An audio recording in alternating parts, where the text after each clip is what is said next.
আওয়ামী লীগকে বাদ দিয়ে জামাতের বিরুদ্ধে মাঠে নামছে বিএনপি। দর্শক, বিএনপি ভুল করছে এবং এতে দিন শেষে জনগণ কিন্তু জামাত শিবিরের সাথেই থাকবে। এই মুহূর্তে রাজনীতি হওয়ার কথা আওয়ামী লীগ বিরোধিতা রাজনীতি। কেন আওয়ামী লীগ পুরো জাতিকে ভয় দেখাতে পেরেছে, এটা বিএনপির ভুলে। বিএনপিকে ভয় দেখাতে পেরেছে এবং দেশে একটা জরুরি পরিস্থিতির ভাই আওয়ামী লীগ আনতে পেরেছে। জাস্ট আওয়ামী লীগ অনলাইন হুমকি টমকি দিয়েছে যে 23 জুন তারা এই করবে সেই করবে ইত্যাদি ইত্যাদি। একটা পর্যায়ে বিএনপি সরকার সেনা মোতায়েন করতে বাধ্য হয়েছে গুরুত্বপূর্ণ জেলাগুলোতে এবং বিজিবিও মোতায়েন করেছে। সেনা মোতায়েন, বিজিবি মোতায়েন, এটা কোন সময় করা হয়? যখন একটা জরুরি পরিস্থিতি বিরাজ করে এবং প্রচন্ড আতঙ্ক বিরাজ করে এবং জনগণের জান মাল নিয়ে নিরাপত্তা হুমকি থাকে।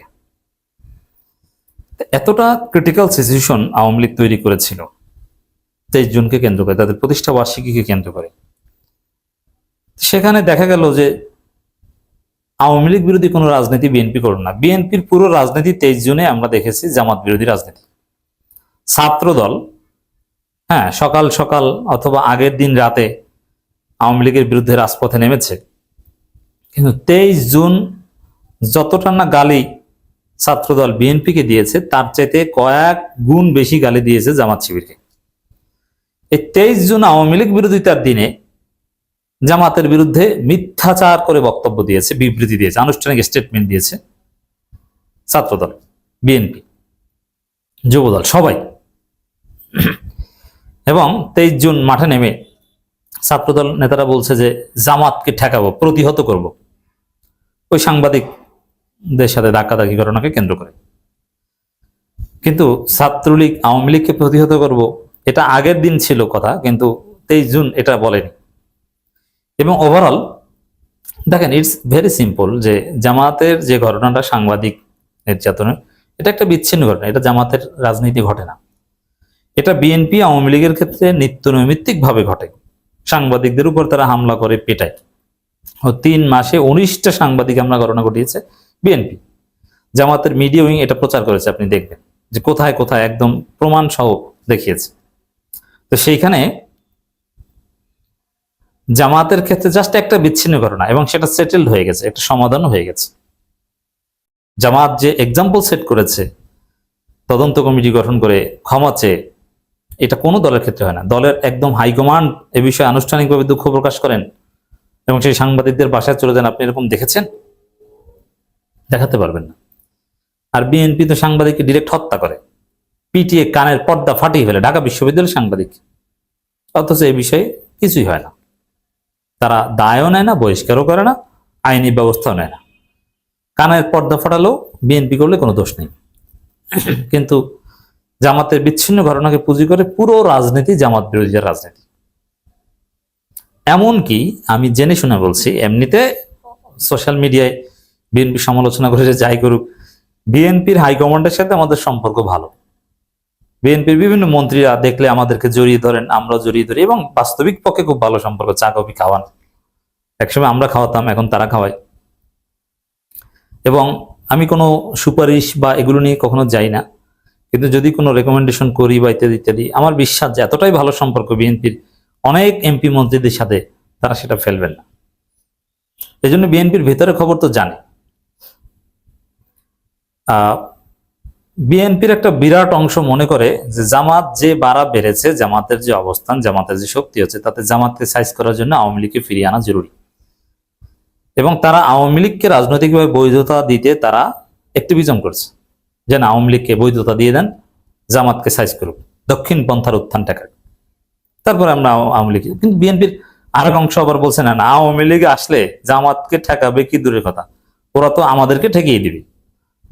এক দড়ি দিয়ে জামাত এবং বিএনপিকে পেটাবে আওয়ামী লীগ। বিএনপির এক অংশের চিন্তা দর্শন হচ্ছে এটা। আর এক অংশ মনে করে না, জামাত ঠেকাতে আওয়ামী লীগকে দরকার। তো এটা তো আমরা দেখেছি। তাছাড়া সামগ্রিকভাবে এই যে জামাত ঠেকাতে আওয়ামী লীগকে দরকার, এই চিন্তা দর্শনের একজন লোক হচ্ছে ডাক্তার জাহিদুর রহমান। বিএনপিতে নানান গ্রুপ আছে, লন্ডন গ্রুপ, তারেক রহমান একটা সার্কেল আছে লন্ডনে। তারা জীবনে জেল, জুলুম, মিছিল, মিটিং এগুলো কিছু না, লন্ডনে বিলাসী জীবন যাপন করেছেন, এখন সরকারের সবচেয়ে বড় প্রভাবশালী। এই যে মাহাদি আমিন, এরা ইত্যাদি ইত্যাদি কি বিলাসী জীবন, এখনো আবার সবচেয়ে পাওয়ারফুল।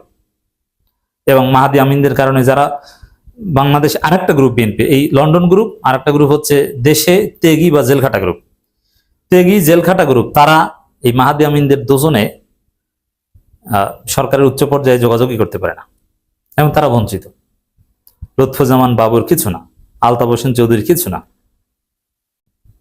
ডক্টর খন্দকার মোশাররফ কিছু না, ডক্টর মঈন খান কিছু না, মির্জা আব্বাস কার্যত কিছু না, রুহুল কবির রিজভী তেমন কিছু না। ওটা নামকাস্তে একটা পোস্ট দিয়ে দিয়েছে। উপদেষ্টাদের মধ্যে নজরুল ইসলাম খান, রুহুল কবির রিজভী, মির্জা আব্বাস, এদের কিছু ভূমিকা দেখেন? মির্জা আব্বাস নাইলে অসুস্থ, কিন্তু আপনারা কি দেখেন? আপনারা দেখেন ডাক্তার জাহেদুর রহমান। কি ছিল? ডাক্তার জাহেদ ছিল একসময় ছাত্র ইউনিয়ন। কথিত আছে যে তিনি ধর্মে বিশ্বাস করেন না, কেউ কেউ তাকে নাস্তিক বলেন, আমি শিওর জানি না, আমি এটা জিজ্ঞেস করিনি তাকে কখনো। এবং পরবর্তীতে মাহমুদুর রহমান মান্নার দল, তারপরে এসে এখন বিএনপির প্রভাবশালী উপদেষ্টা তারেক রহমানের উপদেষ্টা অনেক, কাউকে জনগণ চেনে না বা কাউকে দৃশ্যপটে দেখা যায় না, এবং কোনো কাজও করে না। উপদেষ্টা মানে কি? উপদেশ দিবেন, পরামর্শ নেবেন। নজরুল ইসলাম খান উপদেষ্টা, রুহুল কবির রিজভী উপদেষ্টা, মির্জা আব্বাস উপদেষ্টা। আমি নিশ্চিত এই তিনজনের কাছ থেকে কোনো উপদেশ তারেক রহমান নেন না। উপদেশ যা নেওয়ার ডাক্তার জাহেদের কাছ থেকে নেন। এই ডাক্তার জাহেদ হচ্ছে যে জামাত ঠেকাতে আওয়ামী লীগকে ফিরিয়ে আনো, এই চেতনার লোক।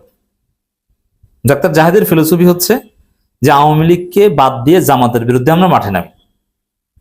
এই জন্য এই চিন্তা থেকে ডাক্তার জাহেদ আবার বলেছে আওয়ামী লীগের লোকজন স্থানীয় সরকার নির্বাচনে অংশগ্রহণ করতে পারবে, এবং এটা তারেক রহমানকে বুঝিয়ে শুনিয়ে মোটামুটি ম্যানেজ করেছে। বারবার এটা বলছে, সর্বশেষ আবার বলেছে। এবং আওয়ামী লীগকে এই ডাক্তার জাহেদ গ্রুপ তারা নিষিদ্ধ মনেই করে না, নিষিদ্ধ করতে চায় না।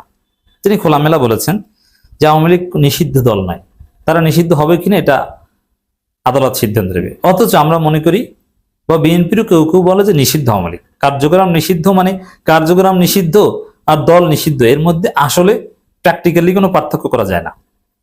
কার্যক্রম নিষিদ্ধ থাকায় দল নিষিদ্ধ থাকা, দল নিষিদ্ধ থাকায় কার্যক্রম নিষিদ্ধ থাকা একই।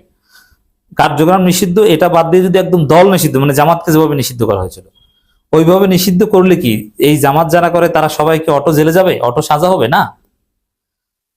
জামাত যারা করে তারা এই নিষিদ্ধ দলের কার্যক্রম করলে তখন তাদের জেল হবে। বিষয়টা তো এরকম।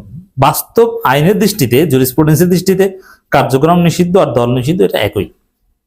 আচ্ছা, আওয়ামী লীগের কার্যক্রম নিষিদ্ধ, দল নিষিদ্ধ না, তাহলে দলের অফিস কি নিষিদ্ধ? দলের অফিস সবই নিষিদ্ধ। তা এখানে বিভ্রান্তি সৃষ্টি করছেন ডাক্তার জাহেদরা। তিনি বলেন না, না আওয়ামী লীগ নিষিদ্ধ না, তাদের নেতারা নির্বাচন করতে পারবে, এবং আওয়ামী লীগ নিষিদ্ধ হবে কিনা এটা আদালত সিদ্ধান্ত নেবে। এর মানে আওয়ামী লীগ নিষিদ্ধ হবে না, নিষিদ্ধ করার পক্ষে তিনি নেন কেন? যে জামাত ঠেকাও, জামাত ঠেকাতে আওয়ামী লীগকে ফিরিয়ে আনো।